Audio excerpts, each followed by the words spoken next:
Et bonsoir et bienvenue à notre rendez-vous sacré de chaque lundi, mercredi et de vendredi à partir de 16h juste. Mesdames et messieurs, bienvenue.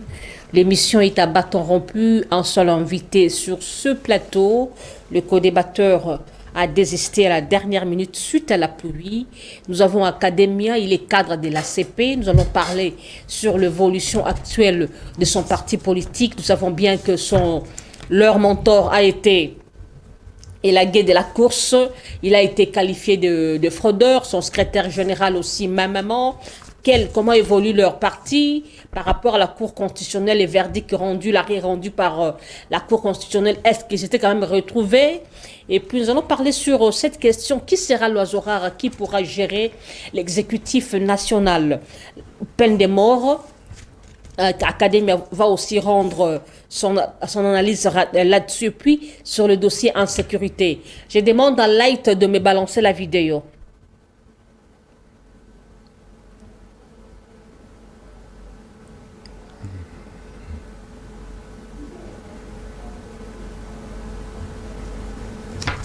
Apparemment, il n'est pas encore prêt.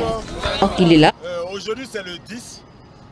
Aujourd'hui, c'est le 10, deuxième mois 2024. Et aujourd'hui, vraiment, c'est avec un cœur meurtri que nous sommes ici, au rond-point Thomas Sankara pour la veille citoyenne. Nous allons lancer un message au président congolais. Il n'a qu'à faire pardon, il n'a qu'à être garçon. Il n'a qu'à prendre des décisions fermes pour sa population. Il a vu bien l'AIS. Il y a le capitaine Ibrahim Traoré, Assimi Koïta et Abdraman Tiani qui ont pris des décisions pour libérer les peuples parce qu'ils ont vu assez de morts. Mais vous ne pouvez pas permettre que les États-Unis viennent dans votre pays comme ça pour piller vos richesses et vous tuer entre vous. Ça fait combien d'années qu'ils sont là-bas? 30 ans. Plus de 30 ans ils sont là et puis ça meurt toujours à cause de vos sous-sols. Prenez exemple sur l'AIS. Ils ont décidé de sauver les peuples. Le capitaine Ibrahim Traoré, Assimi Koïta et Abdraman Tiani sont là pour les peuples. On va demander aux dirigeants africains, non qu'à faire à cause de Dieu. L'Afrique a assez souffert. Un pays comme le Congo qui a toutes les richesses, mais la population ne peut pas manger à l'air fait. La population ne peut pas vivre. Chaque fois, c'est des tueries et des tueries. Mais qu'est-ce que vous voulez? Essayez d'ouvrir un peu les yeux. Vous ne pensez qu'à vous. Les dirigeants africains ne pensent qu'à eux. Ils s'en foutent de leur peuple. On vous demande pardon. Ayez pitié de la population. Ayez pitié de la population. Il y a trop de morts. La patrie ou la mort? Nous vaincrons. La patrie ou la mort? Academia. Ils ont-ils raison? Madame, d'abord, je vous remercie pour l'invitation. Malgré qu'il fait très chaud ces derniers temps à Kinshasa, extrêmement chaud, comme vous venez de le dire. Je salue la population qui a cette occasion de nous suivre à cet instant. Je salue aussi le président de la République démocratique du Congo, son Excellence Félix-Antoine Tshilombo Tshisekedi, qui a vraiment le pain sur la planche, qui doit beaucoup à ces pays ainsi que ses collaborateurs. Je salue aussi l'autorité morale de mon parti politique, ACP, Alliance des Congolais progressistes. J'ai cité Excellence Gentiningo Bilambaka ainsi que tout le peuple congolais et africain. Donc, concernant la vidéo, je crois que ce qui se passe en Afrique, vraiment, ça devient un peu amer. C'est presque toute l'Afrique aujourd'hui qui est en train de subir les pressions de l'extérieur, c'est-à-dire les pressions des Occidentaux, des pays de l'OTAN. Tous les jours, nous sommes agressés. Tous les jours, nous connaissons des bavures dans nos pays de l'Afrique. Je crois que tout ce qui se passe en Afrique un jour, lorsque la gâchette qui est ici en République démocratique du Congo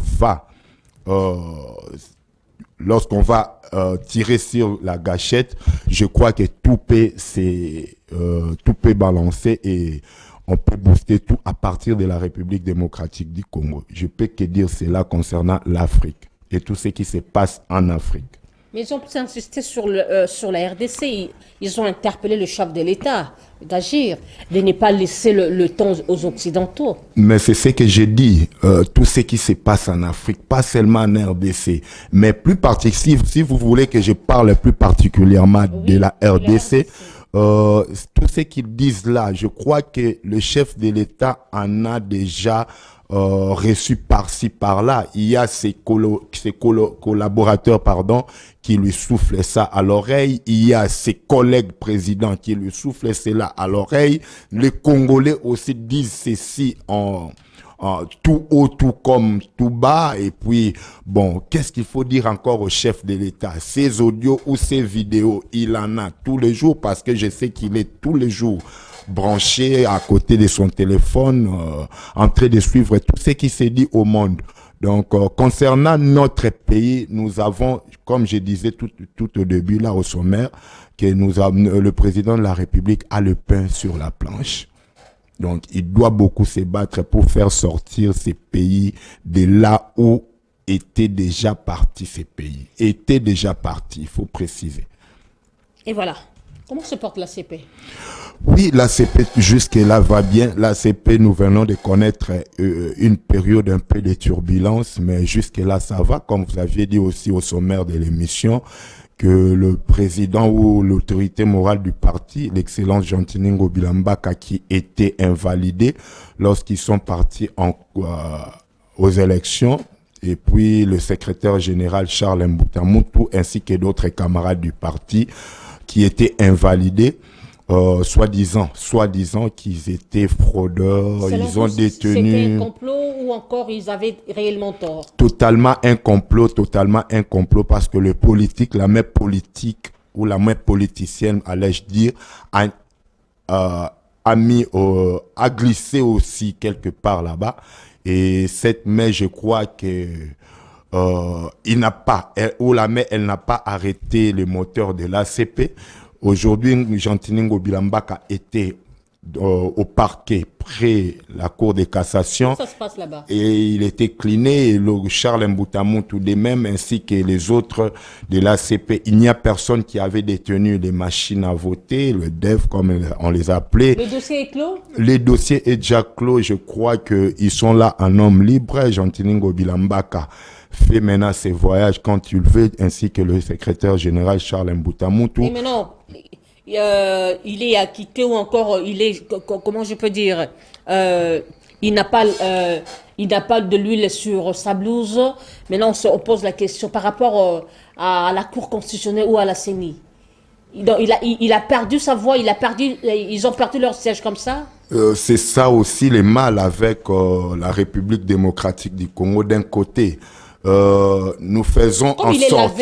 Comme il est lavé. C'est ça. Comme il est déjà nettoyé, il est clean, il devrait récupérer leur siège parce que il était auprès de la Cour de cassation au parquet. On lui a interrogé plus de trentaine de questions et l'accusé qui est la CENI ne s'est même pas présenté avec aucune preuve. Je vous dis, avec aucune preuve. Elle n'avait aucune preuve, la CENI.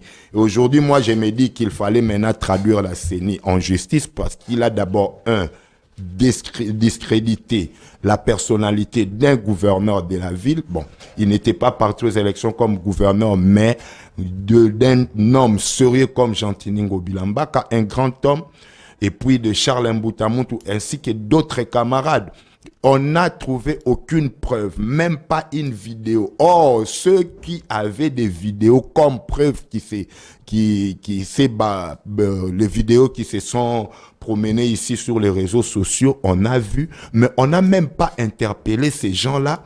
Or, ceux qui n'avaient pas même des vidéos, on les a interpellés. Pourquoi est-ce que Charles Mbutamutu ou encore Jean-Tiningo Bila gêne-t-il ceux de l'Union sacrée.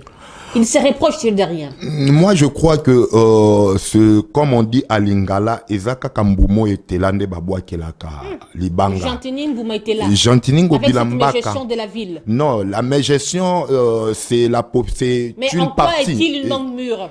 Mais la mégestion que vous dites tous les jours, c'est une partie de politiciens qui ont inculqué cela à la population. Et aujourd'hui, une partie aussi de cette population qui se dit tous les jours que Jean-Tini Bilambaka, il n'est pas une mangue mûre, comme vous le dites tout à l'heure, mais je peux vous prouver que Jean-Tini Bilambaka, en créant d'abord son parti politique, c'est lui qui n'est pas une mangue mûre, je ne crois pas qu'il peut avoir même 10 membres du parti ou 10 militants. Mais vous avez Mais vu... il a créé le parti politique avec le fonds de l'État. Non, ce n'est pas avec le fonds de l'État. On a vu lors de la sortie officielle, avant la sortie officielle, une somme faramineuse qui s'était dilapidée, 500 000 $. Madame, ce n'est pas que... Avec une somme, avec la somme de l'État, ce n'est pas avec la somme de l'État qu'on peut faire une partie politique ou qu'on peut créer une partie politique. Vous pouvez avoir de l'argent. L'exemple le plus récent ici avec nos gens du PPRD, ils avaient tous les moyens de remplir les stades des martyrs parce qu'ils avaient l'argent plus que Jean-Tini. Mais ils n'ont pas pu tout l'FCC ou tous les PPRD. Mais le mandat passé, nous étions d'ailleurs allés au stade du 20 mai, je me rappelle à cette époque, on était encore au PPRD. On n'a pas pu remplir même les stades du 20 mai, mais Jean-Tini qui vient avec son parti politique qu'il a créé et vous ne l'appelez pas Mangmé ou vous dites qu'il... Moyennant le billet des banques. Non. Les gens sont arrivés là-bas moyennant les billets des banques, Écoutez, 20 000 francs chacun. Moi j'ai toujours dit, si c'est la stratégie de l'ACP pour que les gens adhèrent dans l'ACP, nous les ferons. Mais ce n'est pas ça la stratégie primordiale. Nous avons notre idéologie qui est la social-démocratie que les gens sont en train de suivre. Nous avons la vision dans ces partis politiques qui est le bien-être de la population. Et lorsque les gens suivent Jean-Tini Ngobila ou viennent adhérer à l'ACP, c'est parce qu'ils ont vu, ils ont constaté et même ils ont palpé du doigt les œuvres de Jean-Tini Ngobila Mbaka à la tête de la ville. Quelles sont ces œuvres-là dont vous parlez? Il a construit plusieurs routes. Il a fait tout ce que... la route Elengue-Sala? Non, madame.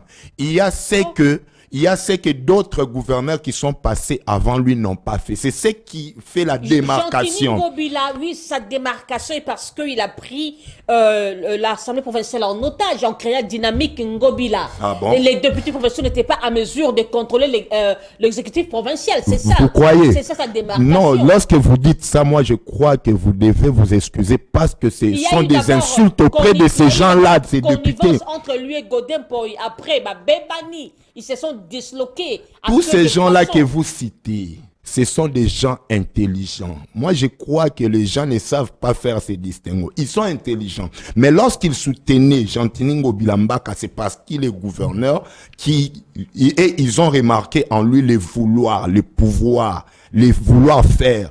Il a construit plusieurs routes, je vous disais tout à l'heure. Il a créé les secteurs de l'emploi. Aujourd'hui, je suivais, il y a... Quel secteur? Par exemple, la DGPEC, Direction Générale de Publicité Extérieure de Kinshasa. Donc, il a placé son frère là-bas? Qui c'est? C'est son frère qui... Non, ce n'est pas son frère. Moupata n'est pas de Maïndombe. Il y a le maître Moïse Moupata n'est pas de Maïndombe, il n'est pas son frère. Écoutez, j'ai suivi d'ailleurs, la fois passée ici sur Top Congo, j'ai suivi les candidats de gouverneur Daniel Bumba, qui parlait de la DGPEC, il disait que DGPEC était créé sous Kimbuta. Et ça m'a vraiment, je n'étais pas même dans ma peau. Je ne me suis pas retrouvé que quelqu'un qui vient diriger Kinshasa, qui ne sait pas même que la DGPEC était créée sous Ngobila en août 2019. Le 14 août plus précisément 2019 avec Ngobila. Et lui se disait que DGPEC était créé déjà avec Kimbuta qui dirigeait DGPEC et puis il avait les recettes par mois de 800 000 et aujourd'hui DGPEC a les recettes par mois de 300 000. Quel mensonge avec un candidat qui vient à la tête. Je ne crois même pas qu'il va passer. Laissez-moi un peu vous relancer. La ville de Kinshasa est très sale. Le marché Zandou, maintenant je crois que 54 ans et demi.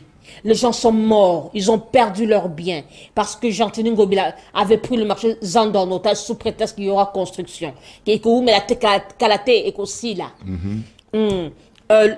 L'insécurité dans la ville, les Koulouna. Il a été incapable de terner les Koulouna. D'ailleurs, qu'est-ce qu'il a dit?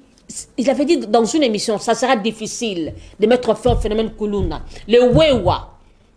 La circulation, maintenir la circulation, il n'a pas pu le faire. Le moyen de transport, aujourd'hui, le transport en commun, les chauffeurs taxent le prix selon leur humeur. Dès qu'il est 16 heures, pour fréquenter Tchango, le bus là, c'est Transco ou Esprit de Vie, ça revient à 4 000 francs congolais. À 4 000 francs, à des fois de 5 000 francs. Dites-moi, qu'est-ce qu'il a pu réaliser? Parce que ce sont là les socles d'une ville. Je vais commencer par là où vous aviez chuté dans votre question concernant les transports. À l'arrivée ou à la prise du pouvoir de Jean-Tini Ngobila Mbaka. On n'a pas un tarif fixe pour dans cette ville-ci, il y avait une grille tarifaire que le ministre sortant, le ministre qui venait d'être Lambo Kosso, qui avait établi une grille tarifaire concernant les transports à Kinshasa, mais malheureusement, j'ai dit vrai qu'il n'était pas appliqué par la population et le chauffeur. Et pourquoi? Parce que j'en arrive. Vous avez posé un peu un tas de questions que je dois répondre. Concernant les transports, Jean-Tini Ngobila Mbaka prend le pouvoir, il s'en va pour voir que pour s'appréhender de comment on appelle, de cette société de transport que Kimbout avait laissé, comment on appelle ça, Transkin. Parce que dans une ville, il faut avoir vos moyens de transport ou votre moyen de transport, vos bus à vous. Pour fixer aussi les prix, pour que les prix soient respectés, vous devez d'abord avoir, vous l'État, ou vous les dirigeants, ou vous les gouvernants, avoir d'abord vos bus à vous ou votre moyen de transport. Il s'en va là-bas, il pose la question, ça n'appartenait même pas à Kinshasa. Voilà d'abord le comble pour ces premiers points. Et jusque-là, Kinshasa n'avait pas un moyen de transport. Et Jean-Tini Ngobila Mbaka qui a initié le projet de Kin Metro, qui aujourd'hui déjà prend son allure. Vous parlez de l'assainissement. J'ai toujours dit ceci. L'assainissement de la ville de Kinshasa est investi par le gouvernement central à 80%. Lorsque le gouvernement central ne vient pas en aide, c'est-à-dire ne rétrocède pas la ville de Kinshasa, même 20 000 gouverneurs qui passeront à la tête de cette ville ne sauront pas. Détrompez-vous, chère population, madame, vous qui posez la question, il n'y aura quelqu'un qui va réussir avec l'assainissement si le gouvernement central ne met pas la main. C'est pourquoi c'est imposable au gouvernement central de rétrocéder la ville de Kinshasa, surtout qui est capitale, avec 80% d'émissions pour l'assainissement de la ville. Et avant même que Ngobila, déjà ici à la fin, allais-je dire, il va laisser la ville avec une société turque. Ah, vous êtes sûr que vous allez partir, hein? Mais on va laisser la ville. Ce n'est pas qu'on est sûr. Il y a déjà des candidatures. Lui n'a pas postulé. C'est un choc. Hein? Non, c'est bon. C'est un choc parce que les politiques. Il s'est enrichi. Hein? Pourquoi? D'ailleurs, il s'est appauvri. Je vais vous le dire. Je vais vous le dire qu'il s'est appauvri. Ngobila est riche avant d'être politique. Ah bon? Si Kabila, Joseph, s'est approché, est venu vers Ngobila parce qu'il a su qu'il y a quelqu'un qui est là, un homme d'affaires, un entrepreneur de grande taille.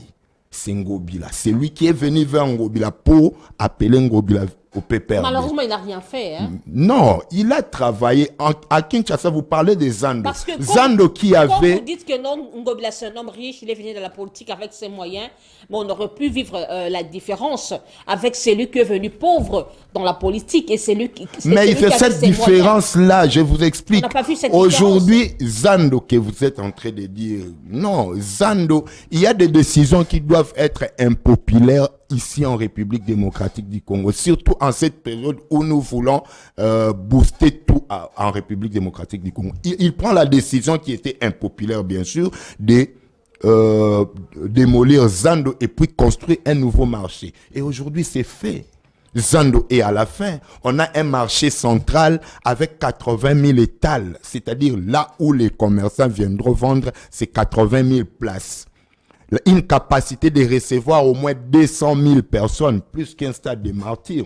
Écoutez, et vous aurez dans ces grands marchés 2 niveaux, 210 toilettes, plus de 500 magasins, chambres froides, 460 chambres froides, avec parking, banque, hôpital, dispensaire, tout ce que vous savez d'un marché à la hauteur mondiale, à la hauteur internationale. Vous voyez ce qui est Ngobi, c'est ça Ngobi là. C'est pourquoi moi je demande chaque fois qu'on construise déjà un monument pour Gentini Ngobi Mbaka, ici à Kinshasa, et plus précisément à l'entrée du grand marché.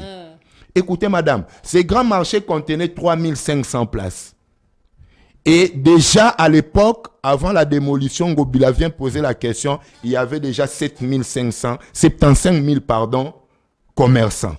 Academia. Un marché de 3500. Academia, mais ça, c'est la mort. Vous avez échoué lamentablement en ce qui concerne l'insalubrité. Vous avez fait marcher le chef de l'État, aller inaugurer Kinbopeto. Je me pose la question, est-ce que le gouverneur avait-il la politique publique sur l'assainissement de la ville de Kinshasa? Si, il avait la politique publique. C'était quoi? Écoutez, il devait le mettre en pratique. Mais lorsqu'il dit d'abord... Parce que si tu es ici en ville, vous savez quoi? Ce que j'ai constaté, chaque commune dans Rubalingal, ils ont la Solonango. Au centre-ville, ils ont la Solonango. Kota Kamunganga, ils ont la Solonango. Donc partout, je vous dis, donc des odeurs nauséabondes, Victoire n'en parle même pas. C'est quoi? Quelle était sa politique publique sur l'assainissement de la ville? Écoutez madame, Ngobila qui vient au pouvoir, Kinshasa était déjà Kinshasa la poubelle.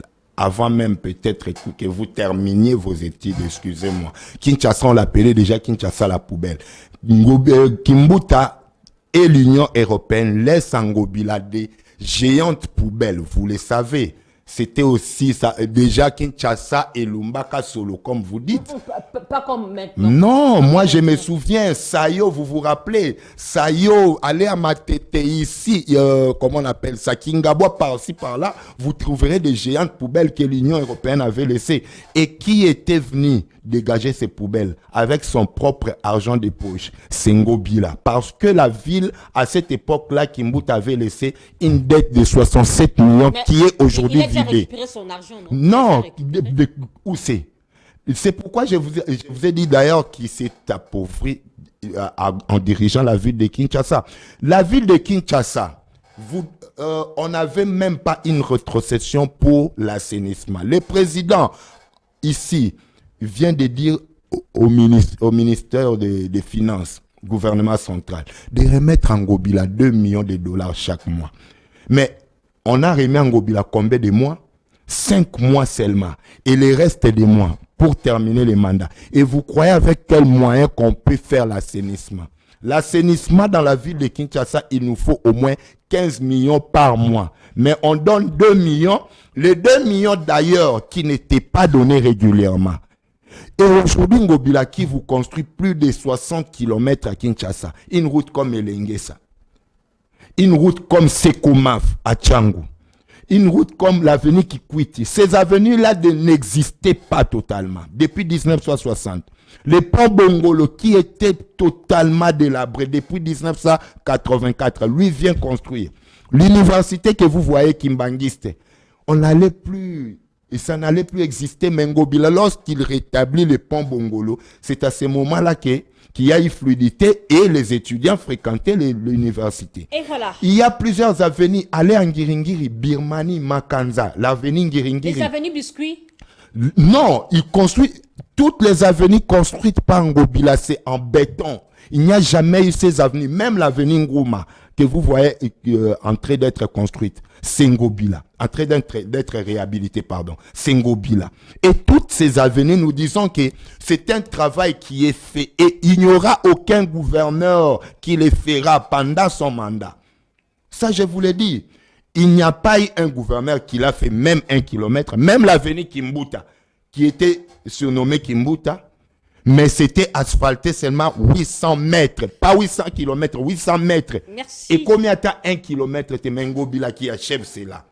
Vous voyez un peu, ce travail-là, c'est louable. Ce travail-là, nous demandons à la population d'être éveillée, qu'on ne nous amène plus quelqu'un qui viendra au pouvoir ici à la tête de Kinshasa, qui ne foutra rien. Ngobila part d'ici là. Il va quitter le pantoufle du pouvoir. N'est-ce pas que son parti aussi va s'éteindre? Pourquoi?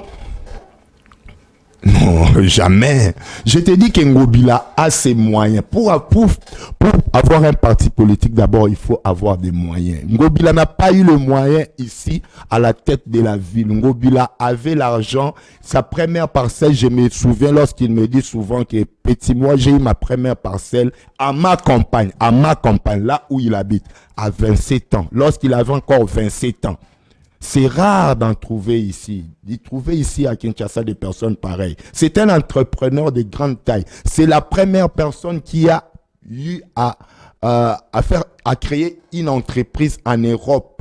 Le premier noir. Et il a engagé des noirs et des blancs. Parmi tant de politiciens que je peux vous citer, qui sont ici au gouvernement en République démocratique du Congo. Je peux vous citer, mais ce n'est pas... Pourquoi l'impayement à l'Assemblée provinciale? Pourquoi l'impayement à l'Hôtel des Villes? Parce que le gouvernement central ne payait pas. Ce sont des fonctionnaires de l'État. Ils sont sous cette statut-là. Ils ne sont pas fonctionnaires d'Ngobila. Ils sont fonctionnaires de l'État. C'est leur statut. Tous ces agents-là de l'Hôtel des Villes. Ngobila leur donne que des primes. Et les primes étaient données à temps réel. Mais le salaire des agents de l'hôtel de ville, la population retenait que ce n'est pas l'hôtel de ville qui paye directement, c'est le gouvernement central à travers la fonction publique. Vous continuez de demeurer au sein de l'Union sacrée par rapport à cette frustration-là? Mais c'est lui le créateur, c'est Ngobila le créateur de l'Union sacrée, cofondateur comme ça qu'on peut l'appeler. Après Fachi, c'est lui. Il n'y a pas d'autre qui a créé l'Union sacrée si c'est Félix Antoine Tshisekedi, le président. Ngobila. Et voilà, changeons un peu le sujet. Academia, selon vous, qui peut être l'oiseau rare qui pourra gérer l'exécutif national? L'exécutif national, madame, j'ai toujours dit que jusque-là, comme ministre valable. Jusque-là, on n'a pas encore des gens qui peuvent diriger ces grands pays. Mais il y a des gens là qui sont des oiseaux rares. Je cite ici le président Félix Antoine Tshisekedi. Ce n'est pas parce qu'il est président, mais on sent en lui la volonté de faire sortir ces pays du gouffre. On ne voit rien de concret, seulement la volonté. Non, il y a tant des éléments de concret. Il y a tant des éléments que vous savez qu'on ne peut pas même encore citer ici. Il y a des constructions des écoles par-ci, par-là, avec son programme de 145 territoires. Il y a les constructions de routes. Tout cela, ce sont des impacts visibles que le président a tant fait. Même tout ce que Ngobila a fait dans cette ville, c'est sous son leadership, c'est sous sa vision. Et je crois qu'aujourd'hui, si pour répondre à votre question, madame, je vous dirais carrément que jusque-là, je ne vois pas quelqu'un. Pourquoi? Vous savez, prenons d'abord l'exemple. Aujourd'hui, d'ailleurs, j'ai posé une question de savoir où est parti le présidium de l'Union sacrée. Où en est-on avec ce présidium? Il n'y a rien. Et dans cette union sacrée qui est créée par le chef de l'État, tout le monde monte au créneau pour chercher des postes ministériels, des postes de mandataires. Et cela veut dire quoi? Que nous n'avons pas encore des gens qui ont un profil pour répondre aux besoins des Quinois ou des Congolais, excusez-moi. On n'a pas ces gens-là. Pourquoi? Vous savez, lorsque vous voulez comprendre que tout le monde en République démocratique du Congo cherche encore des postes pour c'est bourré d'argent. Ils sont là pour dire nous avions eu autant de députés. Nous étions les premiers aux élections. Et est-ce qu'on doit tenir compte de cela jusqu'à ces siècles? Je ne crois pas. Ça doit revenir, moi je crois, au pouvoir discrétionnaire du chef de l'État. Mais aujourd'hui, l'Union sacrée, d'abord, c'est eux qui sont avec les chefs, mais c'est totalement divisé. Il y a Bahati qui se précipite, il y a Mbosso qui est là, qui pointe à l'horizon, il y a Kamere qui est là, il y a l'MLC de Bemba qui se dit nous aussi, il y a l'ACP qui se dit mais qui va diriger et qui ne dirigera pas. Attendez un peu. C'est ça qui fait même la gourmandise, qui leur rend gourmand. Jean-Pierre Liaou, Jean-Pierre Bemba et Bahati, entre les trois, qui peut être Premier ministre? Madame, qui peut avoir le profil? J'essaierai un peu indisposé de citer les noms ou de choisir un nom parmi les trois que vous venez de me dire tout à l'heure. Pourquoi? J'ai toujours dit, il n'y a pas changement de mentalité dans les comportements des Congolais. Tous ces gens-là ont déjà bouffé avec tous ces gens que vous citez, depuis l'ancien régime, depuis les régimes antérieurs, ils sont toujours au pouvoir. Mais qu'est-ce qu'ils cherchent? Parce qu'ils ont quoi? L'expérience. L'expérience s'acquiert lorsqu'aussi on travaille. Pourquoi pas Academia et Mango parmi ces trois noms? Pourquoi pas? Parce qu'ils veulent seulement s'enrichir. Lorsqu'il sera Premier ministre, ils vont s'enrichir. Lorsqu'on dira Pius Mwabilu soit là, il appelle Christelle Mwabilu soit DG. Lorsqu'on dira Bahati soit là, il appelle Emmanuel Bahati Izalawana. Cette question, ce phénomène, cette logique, les enfants d'abord, la famille d'abord. Sa logique, Où est la place de la population? Où est la place de membres des partis politiques alors? Imaginez un peu. Quand vous venez de soulever cette question, Pius Mwabilu, nommé DG, nommé ministre, directement, il fait faveur à sa fille Christelle, cependant qu'il y a des gens qui ont lutté avec lui. Vous imaginez un peu. Donc, cette question-là, les enfants d'abord. Les enfants d'abord, la femme d'abord, ce sont les femmes qui sont leurs suppléantes à l'Assemblée nationale provinciale. Ce sont les femmes qui sont leurs assistantes, ce sont les enfants qui sont leurs assistants, ce sont tout ça. Je ne sais pas là où on amène ces pays. Et je serais indisposé de citer même un occupé qu'on peut dire qu'aujourd'hui il peut s'en sortir. Mais nous aurons toujours un Premier ministre. Mais si je dis cela, c'est parce que aujourd'hui, en République démocratique du Congo, nous ne privilégions pas les changements de mentalité. Tout le monde doit passer d'abord par là. Il n'y a pas des hommes sérieux. Il n'y a pas ceux qui viennent au pouvoir pour aider les chefs. Madame, mais il faut voir seulement avec ces consultations que l'informateur a fait. Aujourd'hui, d'ailleurs, j'apprends qu'on reprend avec la consultation encore, avec l'informateur. Pourquoi? Oui, parce qu'il y a eu modification, n'est-ce pas, après la publication définitive de la Cour constitutionnelle.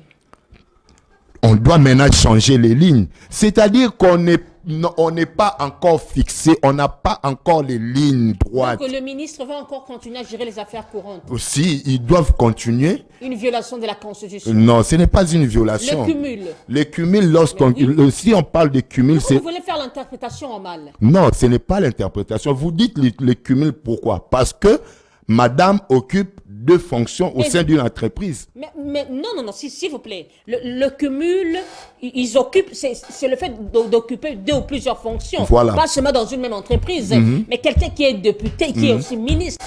Oui, pas seulement dans une même entreprise. Mais la Cour avait tranché là-dessus, malheureusement. Ça a été violé par un simple communiqué de la présidence. Non, c'est moi qui me suis peut-être trompé. Pas deux fonctions dans une seule même entreprise, dans une même seule entreprise, allais-je dire. C'est lorsque vous avez deux ou plusieurs fonctions. Mais est-ce que ces ministres ont d'autres fonctions? Ils avaient laissé leur mandat de député aux suppléants, n'est-ce pas? Ils ne siègent plus à l'Assemblée nationale. Mais ils gèrent, ils continuent à gérer. Ils continuent à gérer où c'est? Au gouvernement. Les ministères, leur ministère, non? Oui, c'est ce que j'ai dit. C'est-à-dire qu'ils restent seulement ministres, mais à l'Assemblée nationale, ils ne vont pas. Ils ne siègent pas, ils sont seulement ministres. Ils ne sont plus ministres en même temps députés. S'ils étaient ministres et députés en même temps, après le cabinet, ils vont à l'Assemblée pour siéger, on dira cumul. Donc, comme la loi ne dit rien sur ça, il n'y a pas faute, il n'y a pas crime, il n'y a pas péché. La loi ne dit rien sur ça, mais la loi interdit les cumuls, non? C'est ce que j'ai dit. La loi interdit les cumuls, madame. Qui n'y vont pas à l'Assemblée nationale? Non, mais on est tous à Kinshasa. C'est à Kinshasa qu'ils siègent. L'Assemblée nationale, c'est au palais du peuple, on voit. Et le président a interdit. C'est pourquoi le président a demandé même qu'ils laissent leurs suppléants. Alors, je me pose la question, quelle est la place des secrétaires généraux? Les secrétaires généraux... Ils devraient bien le faire, non? Très bien, c'est une belle question. Ils ne devraient pas bien le faire en cette période d'état de guerre, d'état de siège. Écoutez, madame, je vais peut-être... L'état de siège a été déjà levé, non? Non, écoutez, madame, écoutez. Et puis, les secrétaires généraux sont des administratifs avérés. Non, vous les appelez administratifs. Mais aujourd'hui, un administrateur ne peut pas aller gérer la politique, c'est difficile. Malgré qu'en République démocratique du Congo, nous sommes des gnosologues. Je sais faire l'administration, je sais aussi gérer les affaires politiques. Les ministres gèrent les affaires. Ce sont de forces majeures, non, ça arrive. Non, ça arrive, mais ça ne peut pas... Ce n'est pas une violation de la Constitution, ça non, arrive. Ce n'est pas... écoutez, en cette période de guerre, ou de cette agression que nous sommes en train de subir, la République démocratique du Congo, on ne peut pas. C'est pourquoi le chef s'est dit... La guerre va entrer ici à Kinshasa. Non, non. Vous prenez par exemple le secrétaire général de quoi? Du ministère des Défenses, de Jean-Pierre Bemba, qui est fort en administration, et vous lui laissez la politique de ces ministères. Je crois que ça sera un peu du fiasco. Je n'ignore pas ses capacités. Tout le monde peut jouer l'intérim ou tout le monde peut faire l'intérim, mais il faut savoir qu'il y a un distinguo entre la politique et l'administration. Les ministres gèrent au quotidien la politique de leur ministère et ces secrétaires généraux, ils gèrent l'administration du ministère. Donc c'est tout à fait différent. Okay. C'est pourquoi le président de la République avait trouvé bon de passer avec eux cette étape, et puis lorsqu'il va constituer le gouvernement, s'il va les reprendre, ça c'est autre chose, mais je crois qu'il n'a pas violé la Constitution. Ah, oui, oui. Peine de mort par rapport aux traîtres, ceux qui vont trahir, ils seront punis de peine de mort. Est-ce que ce n'est pas aussi violer les droits humains? Non, non, non. Je crois on trouve des traîtres au sein du gouvernement. Oui, oui, ça c'est vrai. Excusez-moi. Ceux qui pillent les trésors publics sont des grands traîtres, non? J'ai eu, madame, je savais que peut-être qu'on peut parler de ça. J'ai eu à écrire depuis 2015-2016. C'est mon travail, c'est la faculté de droit privé et judiciaire. La problématique de l'abolition de la peine de mort en droit positif congolais. Ça, c'est moi qui ai écrit depuis 2015 et Mango Mango Shokako Academia. Ça, c'est mon travail de fin de cycle de graduat. J'ai énuméré quelques points ici qui sont très importants. Moi, je suis d'abord contre cette levée de cette sanction-là. On pouvait que abolir la peine de mort. Pourquoi? Parce que ça viole la Constitution. Or, les articles 61, l'article 16 d'abord, l'article 61, l'article 221 a abrogé la peine de mort. Je vais lire seulement l'article 61 qui parle de quoi et l'article 16. La personne humaine est sacrée. L'État a l'obligation de la respecter et de la protéger. Toute personne a droit à la vie. Et lorsqu'on dit toute personne a droit à la vie, malgré la peine, malgré tout ce qu'il a commis comme infraction, il a droit à la vie. La personne a droit à la vie. Allons à l'article 61, plus rapidement pour que les gens comprennent. En aucun cas, et même lorsque l'état de siège ou l'état d'urgence aura été proclamé conformément aux articles 85 et 86 de la présente Constitution, il ne peut être dérogé aux droits des principes fondamentaux énumérés ci-après: les droits de la vie, l'interdiction de la torture et des peines ou traitement cruel, inhumain ou dégradant. Je m'arrête seulement. Il y a sept points qu'on a cités, mais ces 2 points-là déjà dit tout. Vous voyez que déjà, la peine de mort vient déjà, comment dirais-je, la peine de mort a déjà torturé la Constitution. Or, l'abolition de la peine de mort, ces articles, allais-je dire, fait quoi? Abroge la peine de mort. Parce que la peine de mort déjà existait dans notre droit congolais. Mais on avait demandé qu'il y ait un moratoire sur ça. Mais lorsqu'on veut lever ces moratoires, moi je ne crois pas que c'est passable. On ne peut pas, parce que ça vient violer carrément la Constitution. La vie humaine est sacrée. Est-ce qu'on a tenu compte de ça? Et pour ces points, je crois qu'il y a eu l'influence politique. Pourquoi? Parce que on a une guerre à l'Est, qu'on cherche des solutions, et la solution que les politiques ont trouvée pour torturer comment on les appelle, les mercenaires ou les complices de cette agression, c'est la peine de mort. Je ne crois pas que c'est mieux. Cette peine sera aussi applicable? La peine sera... Parce que nous avons vu les chefs de l'État parler. Bon. Suivez mes lèvres, regardez mes lèvres. Moindre escarmouche. Kagame ressentir qu'il a fait béton. Rien. Après, dans un communiqué là, il a nié ça. Non, c'était juste une façon de parler. Bon, la peine de mort, il y a aussi une façon... ce n'est pas seulement aller pendre quelqu'un ou tirer sur lui, lui battre pour qu'il soit mort. Mais il y a aussi une peine de mort lorsqu'on parle de la condamnation à perpétuité. C'est aussi une sorte de peine de mort. Mais moi, je crois qu'on doit rester dans cette lignée-là. Une condamnation à perpétuité. Au lieu d'aller peut-être pendre quelqu'un. Bon, comme c'est une note circulaire venant du ministre Madame Rose de la Justice, voyons voir. Mais moi, je trouve déjà que c'est non partant avec cette peine de mort, cette sanction, ça ne fera pas de notre pays un pays émergent. Et là, je crois que nous reculons d'ailleurs vers les Moyen-Âge. Le justice, c'est les Moyen-Âge. Voilà, donc essayons un peu d'avancer. Là, nous devons aussi raisonner ensemble avec tous les juristes, tous ces présidents de ces cours, les juristes de la Cour constitutionnelle, les avocats. Nous devons raisonner sur ces plans, voir comment abolir la peine de mort dans notre pays, parce que tous ces pays qui ont commencé avec la peine de mort a cessé depuis longtemps. La France, la Belgique, tout consort. Est-ce que Madame Rose, en tant que ministre, c'était comment je peux appeler ça?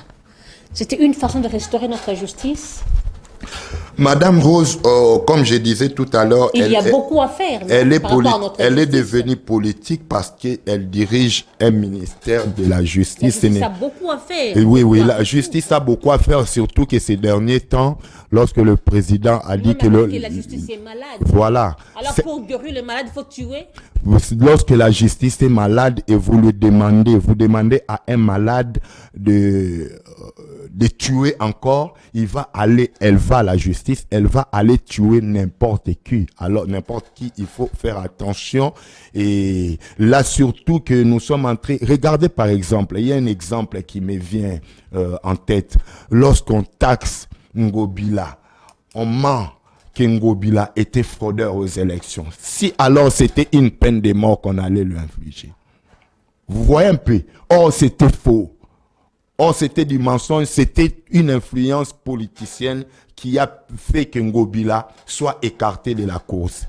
Vous voyez un peu. Donc nous sommes dans un pays où on ne peut plus même parler de la peine de mort parce qu'il y a des jalousies, nous nous entretuons déjà même moralement, spirituellement, dans nos groupes, dans nos plateformes, hein, comme je parlais tout à l'heure de l'Union sacrée, sans parler aussi des opposants. Jusqu'aujourd'hui, nous n'avons pas un représentant des opposants. Nous avons fait tout un mandat, 2 mandats passés, qu'on n'a pas à l'Assemblée nationale un représentant des opposants. Vous croyez que ces pays-là vaut la peine de mort? On va tuer n'importe qui. Vous êtes juriste. Comment peut-on réformer notre justice? Quels sont les points sensibles ou encore le point saillant pour réformer la justice? En quelques mots. Le point saillant, c'est toujours l'homme congolais, madame. Pour réformer tous les pays, on parle de la justice, mais ici, je vous dis, c'est tout le pays. Il faut l'homme. L'homme en ressources humaines, je ne suis pas des ressources humaines, mais c'est lui la première matière première, la première richesse dans un pays, c'est l'homme. Et la deuxième, c'est l'organisation. Et lorsque on va changer l'homme congolais, que Kabila a pleuré, que je n'ai pas pu changer l'homme congolais, c'est là où je trouve Kabila, entre guillemets, intelligent. Lorsque le président sort et qu'il dit « Mon souci est que je n'ai pas pu changer l'homme congolais ». Attention, cet homme-là est intelligent, hein? Il est sage en même temps. Il est politique. Parce qu'il devrait d'abord changer l'homme congolais pour que tout avance. Il a trouvé dans l'homme congolais qui a travaillé avec lui que cet homme congolais n'est pas sérieux dans les affaires politiques, n'est pas sérieux dans ce que nous voulons peut-être faire de notre pays. C'est pourquoi il a déploré. C'est pourquoi moi aussi, sur ces plateaux, tous les jours d'ailleurs, je le dis à haute voix, nous devons changer de mentalité, renouveler notre intelligence. Votre mot de la fin. Je crois que concernant notre pays, on a presque tout dit ici sur ces plateaux, mais je ne crois pas que nous avons émerveillé tout le monde. Nous avions aussi blessé les uns et les autres. Ils doivent nous excuser, c'est ça aussi. La beauté de la démocratie. Nous sommes dans un débat politique et je peux que dire aux Congolais d'espérer encore avec son Excellence Félix-Antoine Tshilombo Tshisekedi et les députés provinciaux. Je vous demanderai bientôt, là nous allons aller aux élections pour aller voter les gouverneurs ainsi que les présidents de l'Assemblée provinciale. Ici, je vous donne un président de l'Assemblée provinciale qui est modèle, qui a jusque-là travaillé sans tâche, qui est clean, qui est beau-péto, qui est vraiment sain. C'est Jésus Noël Cheke qui est le ticket gagnant de l'Assemblée provinciale de Kinshasa. Nous devons lui placer à la tête de cette assemblée parce qu'il est de l'ACP. Parce qu'il est d'abord de l'ACP et parce que toutes ces tâches, toutes ces œuvres qu'on lui a données pour faire ici à Kinshasa, il a donné les meilleurs. Il ne répond pas sur WhatsApp quand vous l'écrivez, ça y est. Bon, ça c'est... Il m'a saboté. Ah bon? Oui. Bon, ça ce sont peut-être les caractères humains, mais je sais que c'est quelqu'un qui travaille bien, qui a pu donner le meilleur dans tout ce qu'il a fait depuis qu'on lui a confié l'affaire publique ici à Kinshasa. Je parle de la DGPEC lorsqu'il était encore directeur. Je parle ici de la réception avec le pape, comment on a appelé ça, au stade des martyrs.